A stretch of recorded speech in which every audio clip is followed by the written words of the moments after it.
This next guy is a regular here. You can catch him every week here at Caroline's and at Comic Strip Live all across the country. Please welcome to the stage Mr. Yiannis Psaroudis.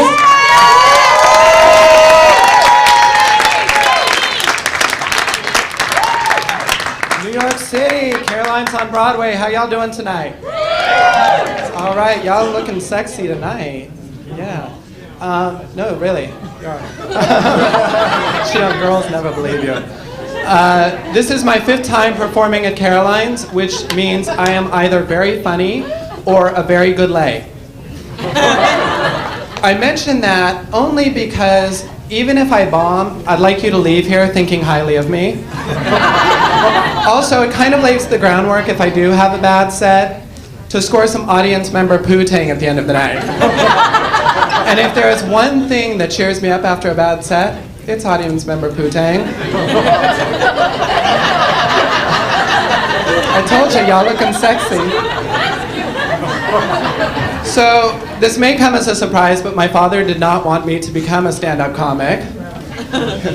He's career military, so he wanted his son to become a Marine. But I can't become a Marine until they repeal Don't Ask, Don't Tell, because I'm a screamer. But I did try to do the next best thing and become a cop. But that didn't work out either, because I found out that whenever anybody yelled, "Put your hands in the air,"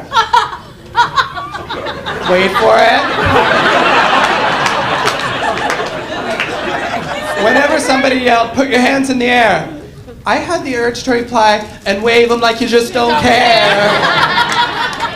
Sarge said it undermined my authority with the perps. But in my defense, it made for one very entertaining episode of Cops. So then I got a job at a pharmaceutical company.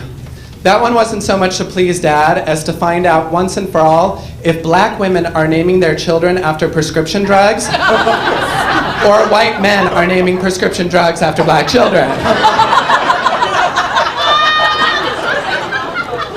Unfortunately, I signed a non-disclosure agreement, so I can't share the results with you. But suffice to say, I found more than a dozen volumes of PS 122 in the Bronx's yearbook on the premises. Draw your own conclusions, people. I got fired from that job, though,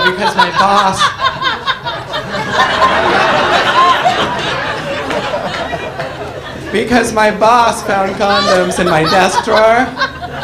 But I'm not even sweating that. I mean, who wants to work for a company that doesn't recognize the importance of safe sex at the workplace? But it was a little hard being unemployed and single in New York City. Correct me if I'm wrong, but it is expensive to date in the city, right? Between movies, dinner, potential court fees for filing a restraining order, or fighting one. It adds up. It got to the point that if I took a guy out, sort of guarantee that I was going to get laid at the end of the night. That's why I only date rapists. Don't judge me.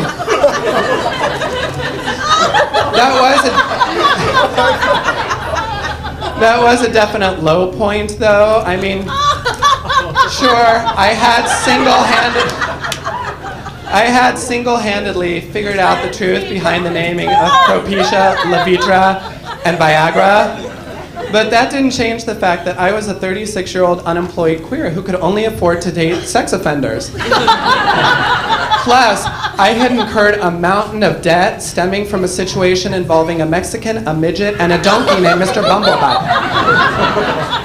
But I'm a Christian. Okay, I was raised Christian. Okay, I once did a body shot off a go-go dancer named Christian.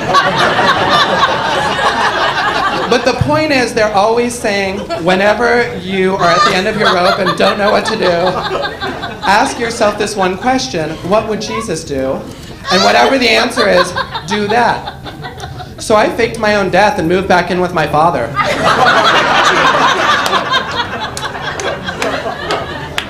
So the other night, I'm giving blow to this horse-hung Puerto Rican. No. Seriously, this kid had a choking hazard warning tattooed on his thigh.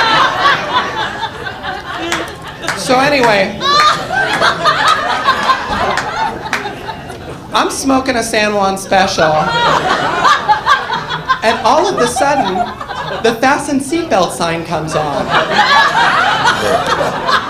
I know, I'm thinking the same thing you are. Who the fuck turned that on if the pilot is here with me? Turned out it was the co-pilot, and there was frost on the wing on that little flappy thing. And we were gonna have to make an emergency landing. He was ordering everybody back to their seats. Well, I said, hell no. If this motherfucker's going down, so am I. So that first class lavatory stayed occupied for the remainder of our flight. And that, my dear audience, is how I got the nickname Cockpit. At least I think it is. Thank you very much. You've been a great audience.